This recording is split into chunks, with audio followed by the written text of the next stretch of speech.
Hi guys! Welcome to my YouTube channel. Nandito ako sa Yarben pa. Magpapa-renew ako ng policy. Kasi na-receive ko na yung bago kong residence permit. So, saka may expired na siya ng November yung policy ko. Kaya dapat ma-renew ko na siya. Ayan. Bali, hanapin ko lang yung pupunta ako ngayon sa policy.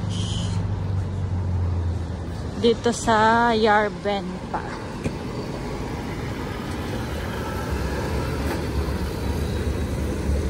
Bali, nag-appointment muna ako online kagabi.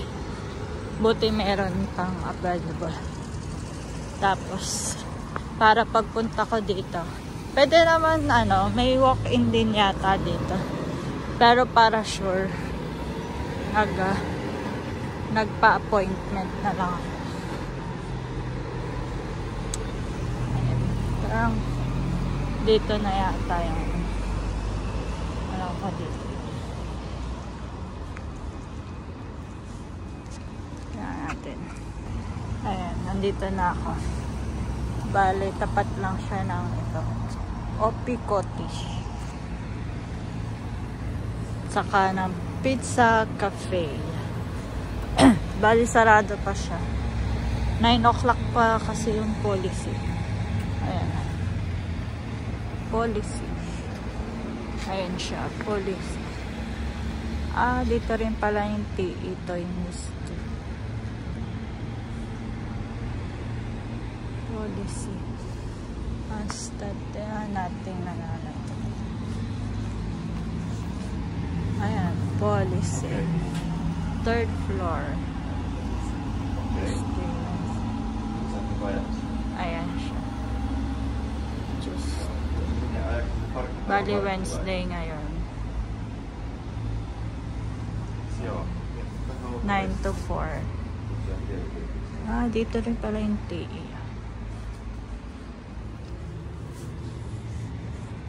So, 9 o'clock pa. Hintay muna tayo.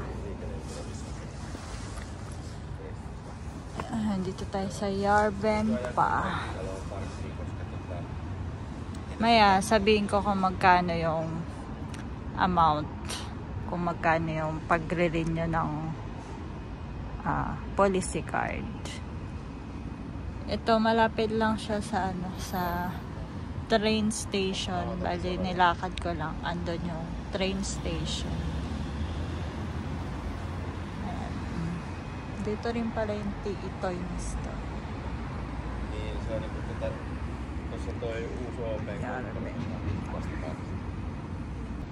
Yan guys, bali tapos na ako hindi na ako nakapag-video sa taas kasi baka bawal. Ayun, tapos na ako, mabilis lang, parang mga 10 minutes lang siguro kasi pangalo ako sa pila. Tapos yung nabayaran ko 58 euros. Dito ko na rin sinurrender yung luma kong residence card. Kinuha na nila. At least hindi na magpo-posti. Sila na yung kumuha. Tapos yung card 58 euros sabi nila, pinapili nila ako kung saan nila ipapadala ang posti. Ayun, sinabi doon sa malapit na supermarket.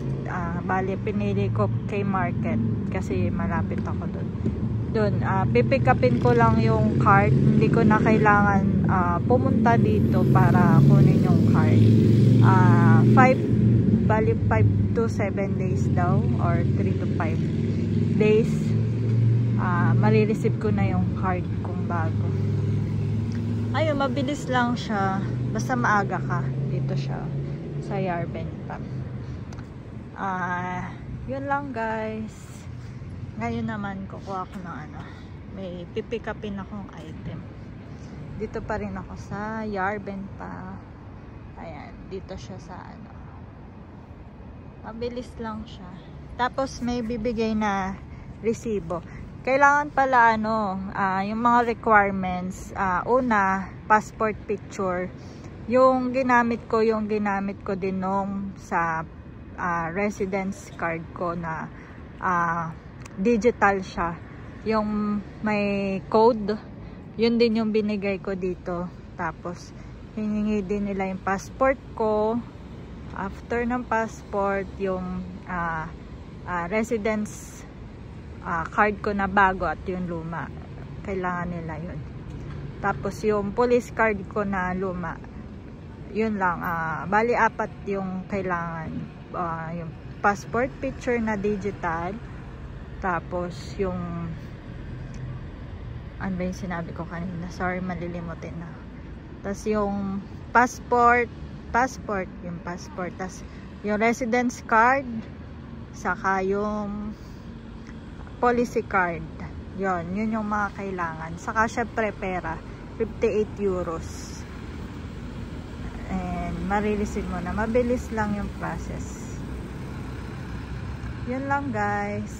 Sabi pala sa akin, kahit daw hindi na ibalik yung lumang policy card, okay lang daw. Take it as a remembrance, sabi nung sa counter. Yun lang. Thank you guys. Subscribe. Hi guys. Welcome to my YouTube channel. Ngayon nandito ako sa Yarbenta. Kakatapos ko lang mag-renew ng policy ko. Bali may pipick upin akong items dito. Libre lang siya. Nakita ko siya sa Facebook.